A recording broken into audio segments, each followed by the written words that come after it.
give us your thoughts on just some of the comments that were made today?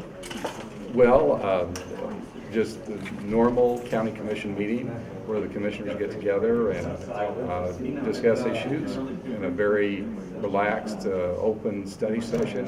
And we have a 3-member board here in the county, and our commission members are very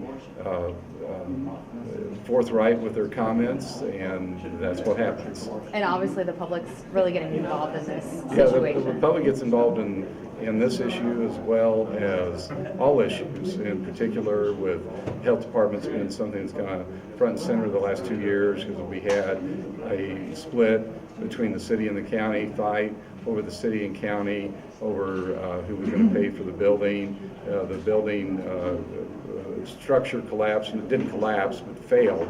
The roof structure did on the building. The county owned the building.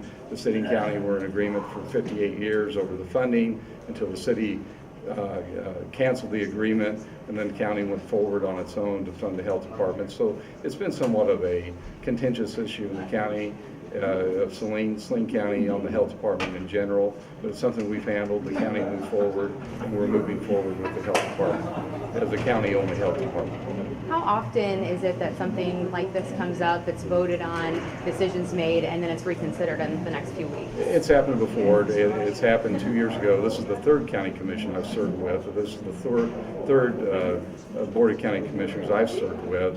It happened 2 years ago with the previous commission when we dealt with a seat belt, a DUI safety belt federal grant. It was one I was involved in. It was a 2-1 vote that I was opposed in the federal funds because it was just additional $7,000 or $8,000 for overtime for our sheriff's department officers, and it was a 2-1 vote. And finally, about the third time was a charm, it got approved with one of the other commissioners changing his mind.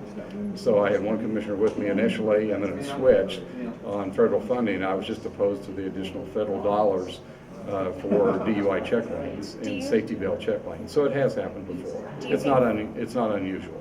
Do you think that having 2 additional commissioners would help ease some of that issue? Well, possibly, but you could still get into 4-1 votes. I could serve with 3 commissioners. I can serve with 5 commissioners. That's really a decision, I think, of the public. If this advances with enough signatures to advance the expansion of the board from 3 to 5, it'll be a decision by the people, and it goes to a vote of the public if that's what they want. Still doesn't guarantee diversity necessarily in the commission. Those 2 commissioners, if that was a decision of the public, and the governor would be Governor Brownback would have to appoint those 2 new commissioners, depends on who applies. It would still be a decision of this board how to redistrict the county to add 2 additional districts 4 and 5, and then it'd be people within those districts who would apply, and then those people would apply, and ultimately Governor Brownback would appoint those new commissioners to serve out an additional 2 years. So your plan is to talk with the medical director over the next week and then readdress this next Tuesday? Yes, I have talked to medical director Dr. David Dupy, and he's given me his thoughts and opinions. I just talked to him briefly by cell phone, his cell phone. When he called me one day, I actually was working out in the yard one weekend, and he called me, but I've been out of town. He's been busy, and I haven't had additional conversations with him, but I did put a call into him today, but he's again busy at his practice. With a member of the public suggesting talking to the board, is that something you guys would consider, or is that not an option at this point? There is no, we are the Board of Health statutorily in the state of Kansas with 102, 103 counties. The Board of Health in the county is the Board of County Commissioners. So the County Commission is the Board of Health. This other board that Commissioner Guile talked about is the Professional Advisory Committee, which we set up to help with our Medicare funding, Medicare certification. And so that's a whole separate thing. Essentially, with the separation of the city of Saline and Saline County, and we went to a county-only health department, effectively by state statute, the Board of Health is the Board of County Commissioners.